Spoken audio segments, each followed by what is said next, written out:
physics. Okay, folks, great to see everybody. We'll go ahead and get started. So today we'll have another sort of mini lab day, just to go to the schedule here.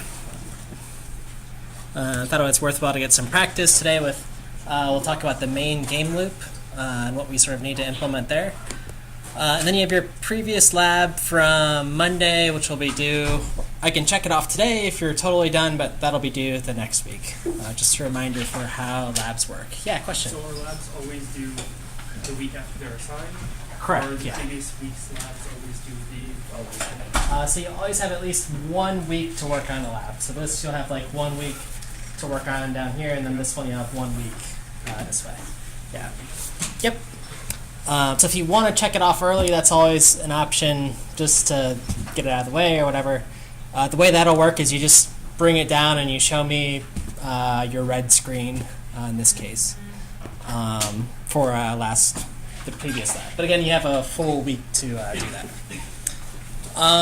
So there are a few people still adding and rolling into the class, so I'll release breakouts tonight after class. I've already set up the repository in that.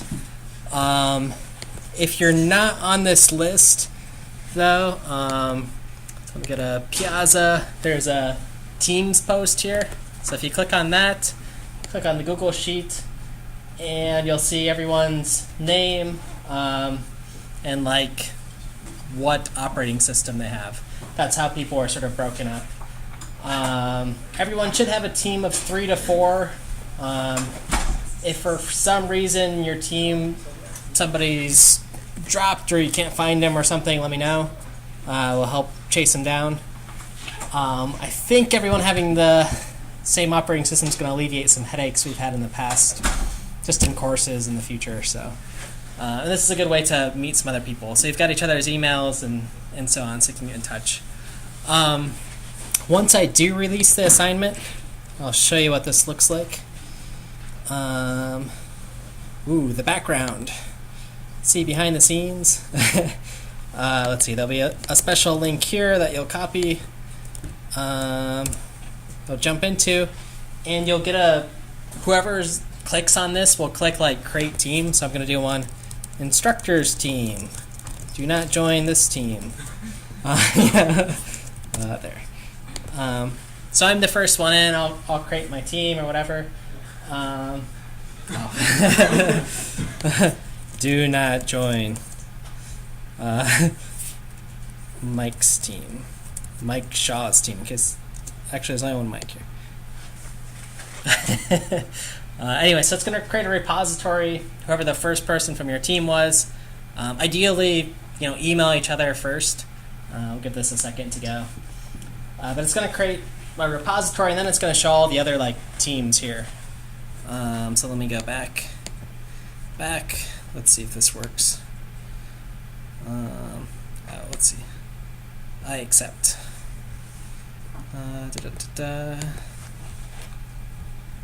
Okay. Whoop. Let me see if this works. Maybe my view could be a little bit different too. Classroom. Folks who have been through some of my courses, this will be sort of old news, but anyway, there will be like a list of teams like this that you can click on to join once you click this invitation link on the website. For me, it just stuck there. Okay, anyway, so sort of like sync up, agree on a team name, even if it's just like Mike, Joan, and Sue's team or whatever. Then you'll know which link to join. All right. So again, there's your team spreadsheet. Questions on those logistics? I'll sort of see how it goes the first time. If there's questions, post on Piazza. I'll be watching.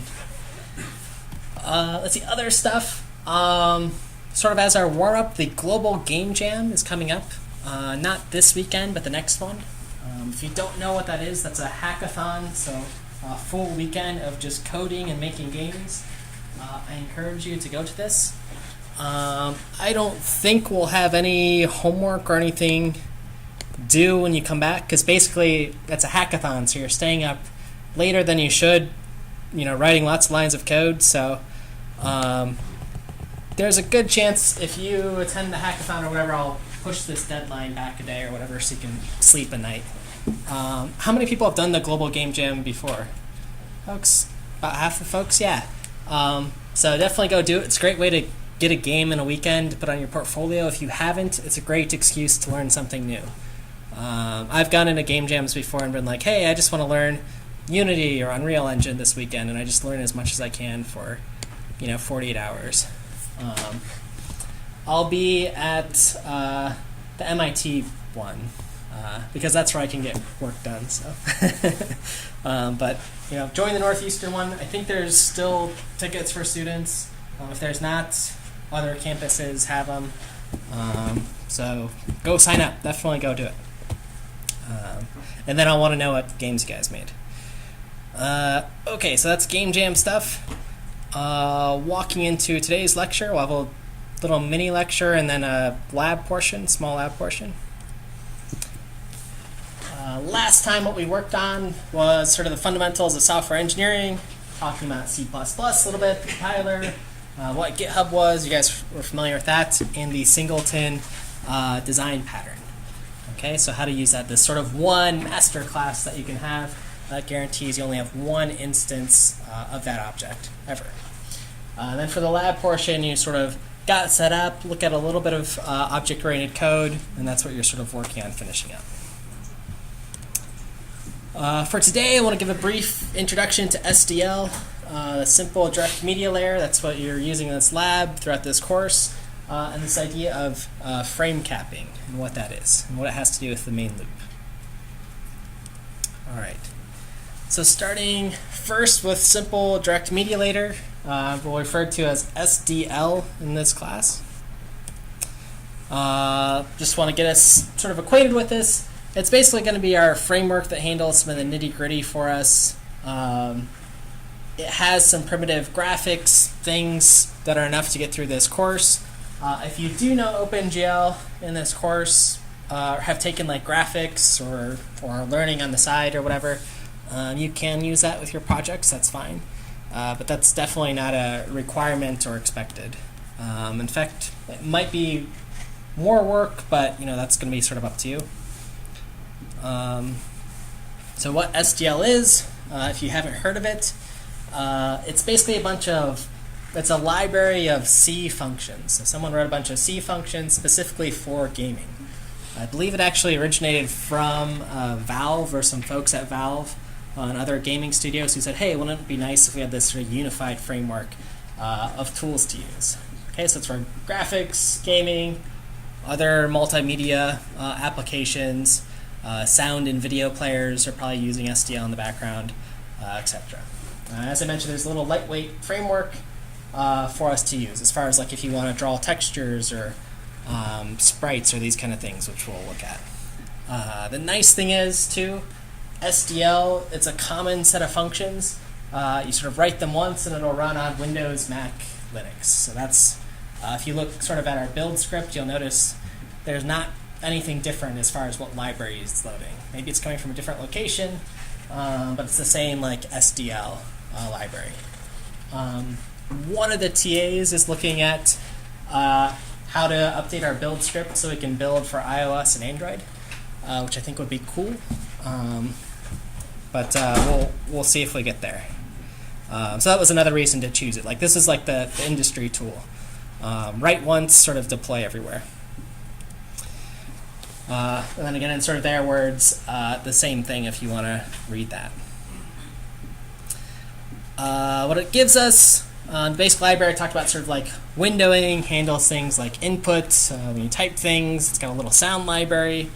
There's also stuff like SDL image is useful for loading different image files for our games, JPEGs, PNGs, bitmaps, etc.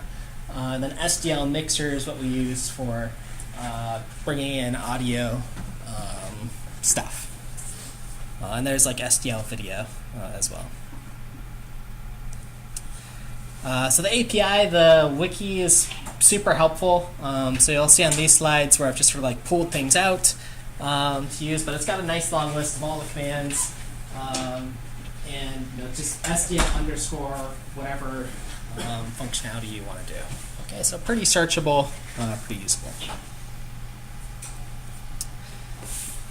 How do we use it? So if you're looking through your code base, the most important function, or the first thing that you have to do is you have to initialize SDL. That says, hey, we want to set things up, very explicit. SDL, and then what subsystems you want to initialize. So in this example, I'm initializing sort of the video and graphics and audio. Okay, so you might see those sort of flags together. Okay, so here's the video subsystem again, and audio next to it.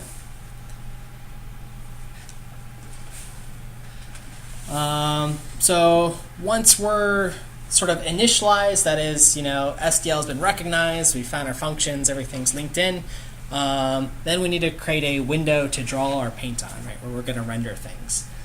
So there's a sort of class for this, or an object, I guess, in the C structure. It's a C-based library. SDL windows are a tool. Okay, that's where you'll control like what the title is, position, all those things. If you're doing OpenGL applications, there's SDL underscore window underscore OpenGL. I think in the sample code I've given you guys, at least the previous lab was like a default like OpenGL thing. Okay, so again, here's just the creation, again, straight from their wiki sample on just what a sort of window structure looks like.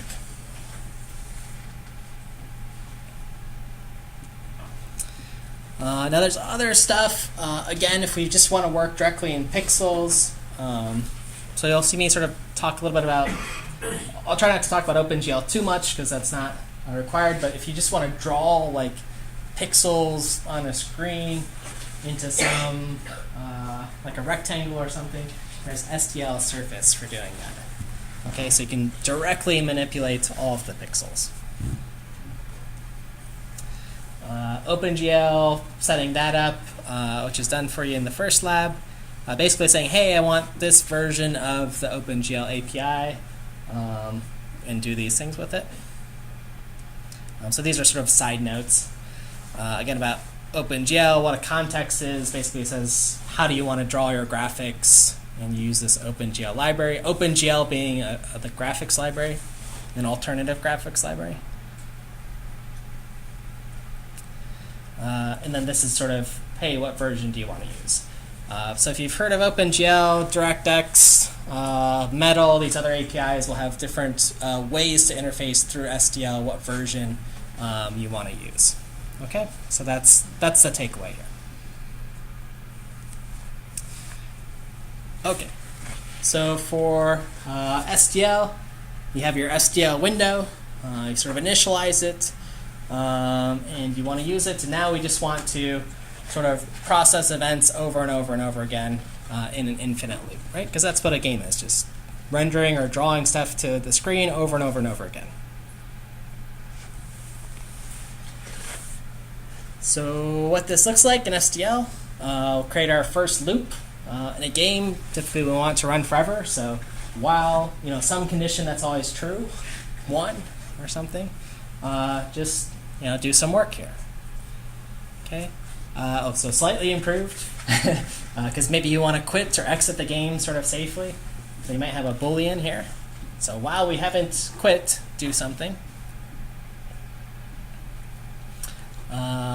We want to refresh our window. So we want to draw a new frame over and over and over again, new graphic scene. So SDL, again, sort of GL-specific swap window works. If you're just drawing surfaces, they just sort of blit to the window. You'll see an example today. You'll get to play with the code. Some documentation on that. So SDL, as well as just drawing graphics that can handle events. So handle your keyboard, text input, etc. How this works is you have this other while loop within your while loop, and it's sort of listening and saying, hey, did something happen? Did something happen? Did a user press a key?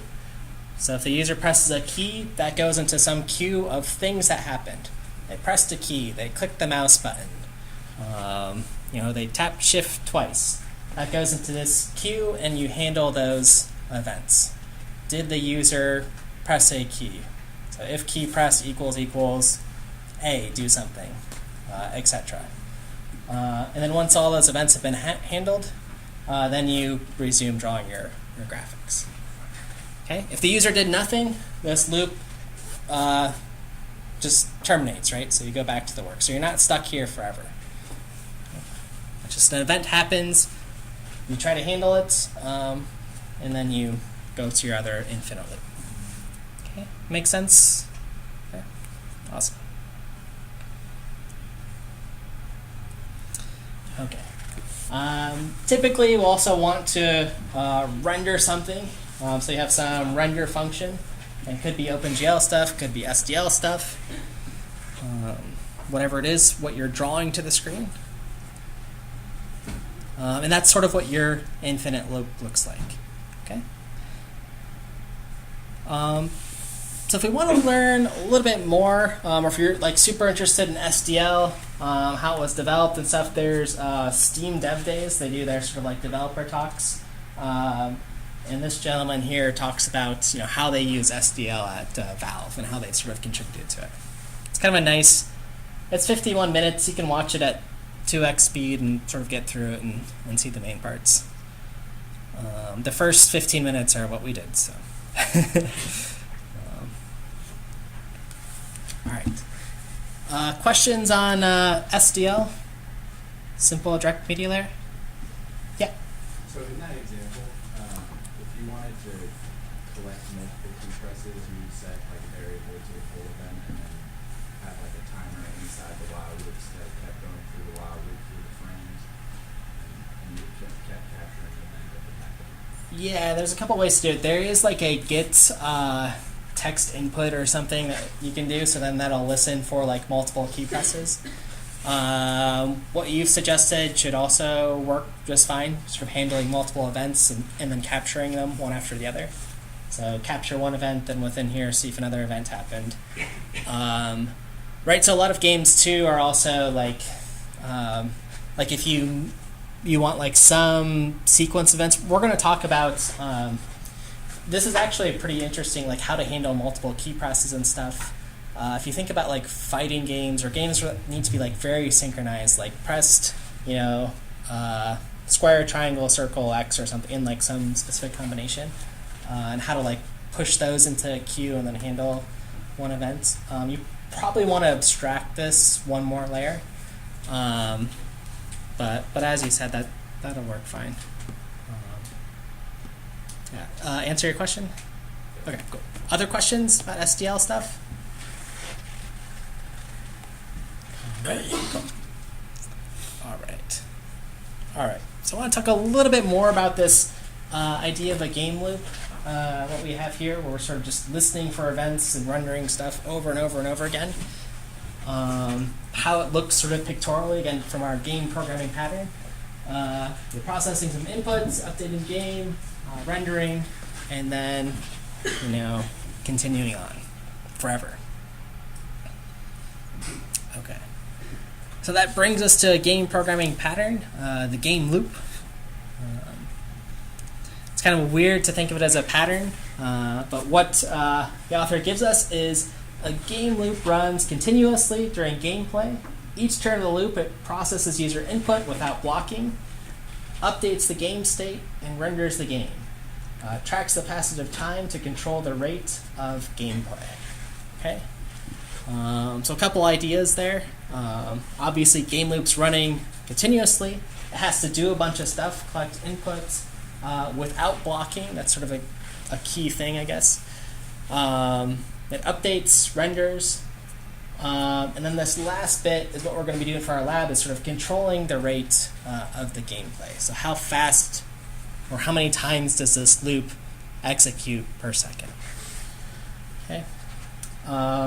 Typically, I sort of just have a comment here. A well-structured game loop does the following. It decouples the progression of game time from user input and processor speed. That means whatever machine I have, you'll have a similar experience on your machine. So if my machine runs super fast, it's a 10 gigahertz processor, and yours is even faster, a million gigahertz or something, you'll still have like the same gaming experience. Okay, so that should sort of be decoupled.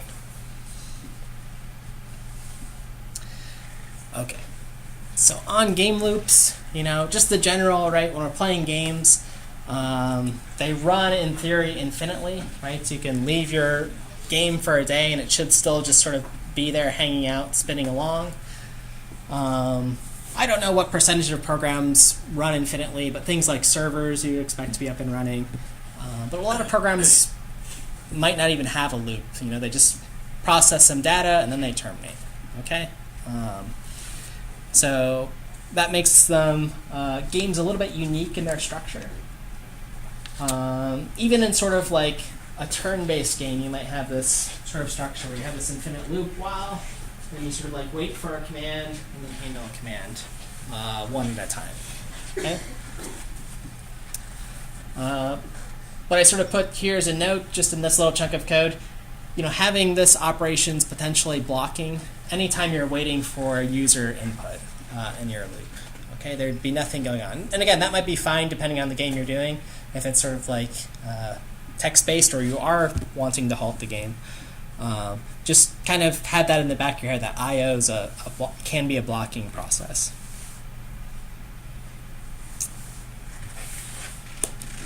So typically our game loop looks like what we have on the right. You get some inputs, update things, and then render things over and over and over again. Do folks think the order matters here? Is it important? Yeah, Ruby? Sometimes. They all happen one after the other, so I suppose you could render, then process output, then input, then update. Or anything, because every time it loops, you're going to get a result in the next frame. It really just depends on your workflow. Yep. Yeah. So it depends on the workflow, as you said. So I say, well, like all things are sort of like nuanced. In the sort of least worst case, right, you're just doing one frame after the other, so it's not that big a deal. But in other more extreme cases, if you're doing like more stuff here, it might be kind of weird if you're like drawing the scene, but the user's pressing a key and nothing happens. Depending on how long it takes to get from like processing input to like rendering, no matter what those orders are. So we do have to keep that in mind in our game loop. This example is kind of tiny, but yeah, it matters as we add stuff in. Now, how fast the loop runs, our goal is to have some acceptable frame rate for our game. So here's like a few different captures of just a little simulation. 24 frames per second, so pretty good, still like interactive. 60 frames per second, sort of always our goal. Maybe faster. VR games, 90 frames per second is what's expected. Otherwise, folks sort of get motion sick. But that's what we're sort of shooting for. So we want our game loop to be updating, for the most part, 30 or 60 frames per second. I know there's a lot of debates, but we'll just say 30 or 60. The neat thing is, if you really look closely at this, and I spent time sort of looking at it, regardless of the frame rate, even though on the far right scene it's running 60 frames, 24, more than twice as fast, the simulation still looks the same. Okay, and how does that happen? The little tricks or the patterns are sort of managing your frame rate and then something called frame capping. Okay. So again, what's 60 frames per second? That's how many frames I can render in a second, how many times can I go through that main loop. In typically in games we're talking about, in game engines, 1,000 milliseconds. So 1,000 milliseconds over 60 frames. You get 16.6 repeated milliseconds to do all your work in the game. Okay, to draw every scene. Okay, that's your budget. If you only need 30 frames, then well, you get twice as much time to do that work of drawing your scene, and so on. Okay, so that's how we measure it. When I'm talking about FPS in this class, typically I'll be saying frames per second. So SDL provides a way to get how much time has elapsed at a certain point.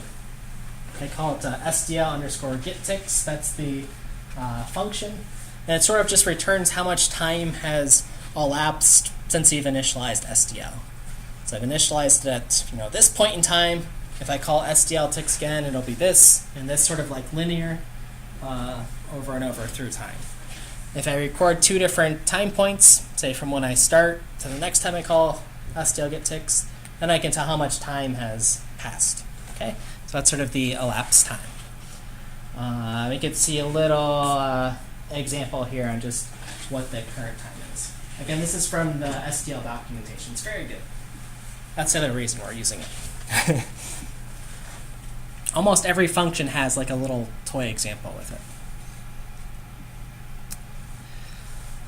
Now what happens if I exceed the frame rate? Okay, so I have some way I can sort of like measure how much time has elapsed, between frames. Well, one thing you can do is you could sort of like slow down your program. So you could just call SDL delay, which basically puts your program to sleep for a certain amount of time. Okay, so it's eventually saying like, hey, you did all your work, it took less than that 16.66 milliseconds, so wait 5 milliseconds here. Okay, and that'll sort of like slow your program down. Right, because depending on what machine you have, again, if you have that super powerful machine, your program might run at like, light speed. Stuff will be moving really fast. Okay. In the old days, did anyone ever own a machine that has a turbo button on it? Some folks, yeah. I had it. So if your program needed to run faster, you could press like turbo and speed up your clock speed. If it was running too fast because it was like an old piece of software, you turn turbo off, and maybe that would fix the problem, right? Because they didn't do like this frame capping idea we're going to talk about. And for your lab today, you'll be figuring out how much delay do you need to do per frame as one way to cap the frame. Okay, so that's sort of exceeding the frame rate. Now there's other problem. Say I download this super fancy game or graphics simulation, but my machine's 5 years old or whatever, and it can't, run the game properly. So I'm sort of under the frame rate. I can't render at 60 frames per second. But I still want the same experience. Things should still be like synced up, especially if I have like a networked game, right? You sort of want to make sure my system's updating as fast as yours is. Otherwise, one person can sort of cheat. So the question now is, how do I make sure our game updates at a consistent speed? Like it's executing at 60 frames per second, or whatever you're sort of capping things. And the trick for that, what you'll try to do is figure out how to update the next loop iteration based on how much time has elapsed. Okay, so let me put the arrow here. Here's a code sample. So we've got our while loop. We're sort of measuring current time, how much time's elapsed, and then we update based on how much time has elapsed. And that elapsed value is sort of like a scale value. It's like, hey, this frame took a really tiny amount of time, so just update us a little bit. Or this frame took a really long time on my really old machine, so really update the game. I gotta catch up to my buddies, or whatever. Okay?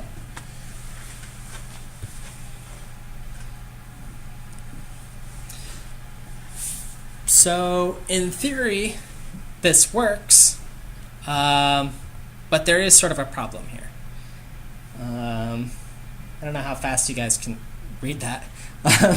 Does anyone know what the problem was or want to re-explain it if you did read it? Yeah, I'm on my slow machine and I got to update a lot at a time, right? Let's say we're playing a shooting game or something and I've got to move the projectile really fast in big steps here, versus my friend's machine, which is really smooth and can kind of go in small like steps. Yeah. Yeah, so things like collision detection.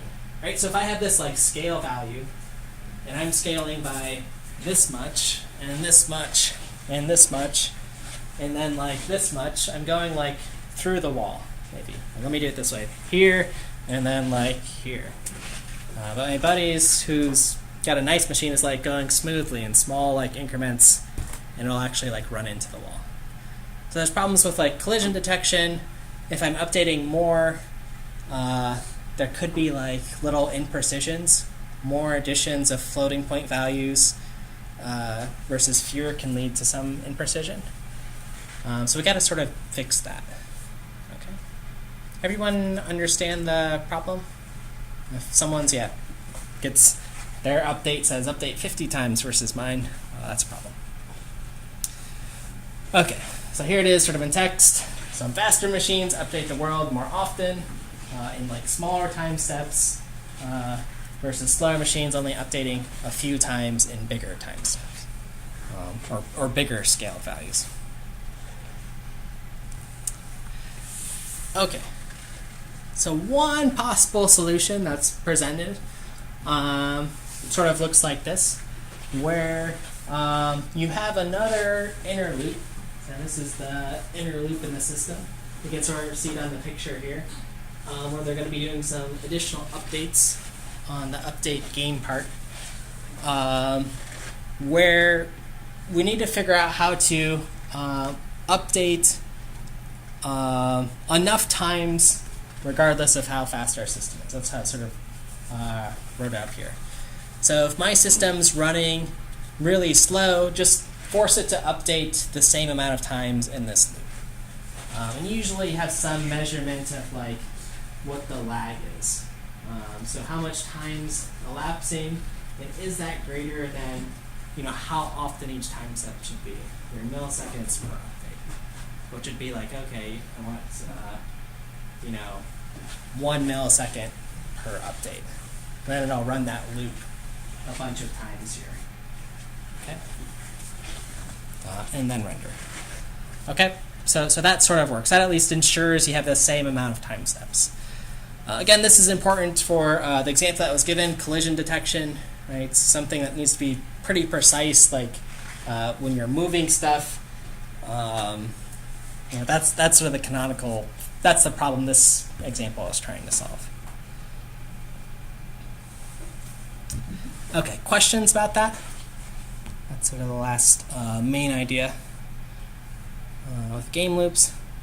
Just some other useful things before we hop in the lab. I'll show you what you're doing. Calculating average frame rate can be kind of useful, just to see how well your system's doing on a whole. Again, you can have some precision, but imprecision. But sometimes it's nice to get like a window of how fast for the last like 10 frames or 10 seconds of gameplay rendering. So you might have some like counter in the loop, and that can be handy. Sort of like profiling your game.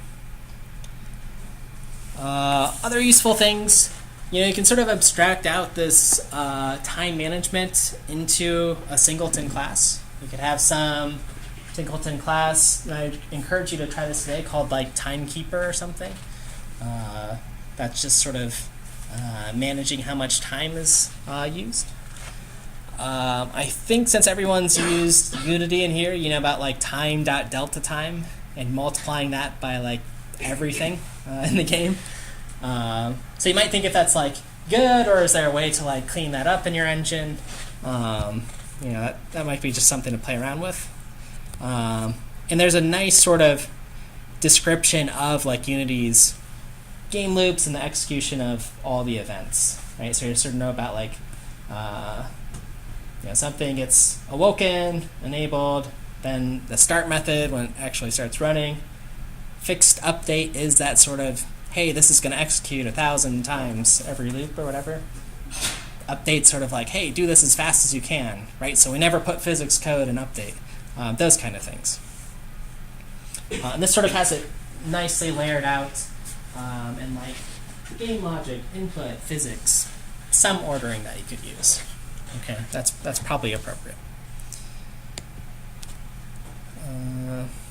Okay. All right. So for our lab goals today, what you'll be doing, let me just sort of show you. So you'll have downloaded your repository. Oops, let me make this a little bit bigger. Bigger font. Okay, so I'm in the repository. You'll do a git pull and pull in some new code. I've already pushed a new lab there, so you have that ready to go. You'll cd into lab 2. You can run Python, the build script, and it'll build everything. And then I'm going to run the lab for you. And it's just a sort of simple simulation. It's going to go fast. Wow, I have a really fast machine. You can hardly see what's going on here. But anyway, it's one of those demos where there's a bunch of rectangles and they're just sort of like bouncing around. There's 1,000.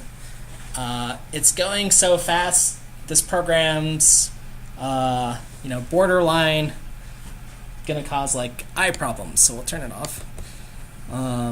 But what you're going to do is frame cap it to 30 or 60 frames per second.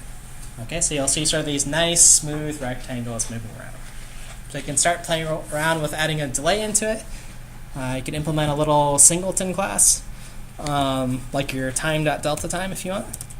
And that's the main objective for the lab.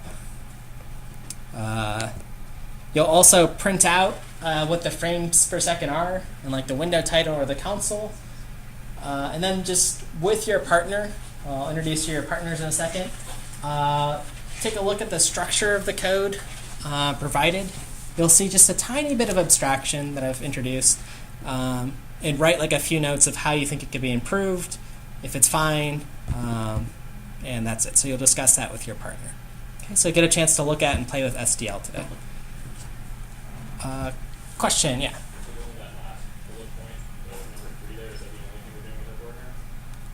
You're doing the whole thing with the partner. Both folks should be able to implement it. You can sort of pair program. So I suggest like get it up and running on one person's, implement, try some ideas. Someone else can be trying if they want to try 2 different ideas. Today's small enough you can definitely probably both be working in parallel, but yeah, that's the goal. Other questions about the lab? All right. Yes? The lab, we both have to submit to the Git repo. Yeah, yep. But the actual code can just be the same? It can be the same. Yep, you got it.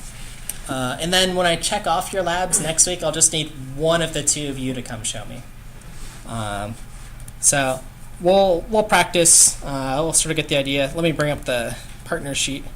So as an example, who's my partner? If I click on this partner sheet on the repository. So lab 1 we did individually. Lab 2, I'll put your partner names here. So you'll find your partner, say, hey, I'm in group 19 or whatever. So I'll put that up in a second. I'm going to show everyone's pictures as well. So we got everybody up here, whatever your picture was. From whatever you took those. Can everyone read those or sort of see them? If you want a new picture or something, just let me know. But let me show you your names first.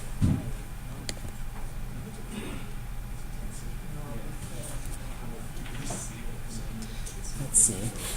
So take a name. If you're missing a partner or something, I know we have one group of 1. I'll set that up. Missing. Okay, you're going to be. Oh, okay. And kind of. Everyone got their name, found themselves. I'll put pictures up in a second. And then you have access to this as well. Let me save the recording.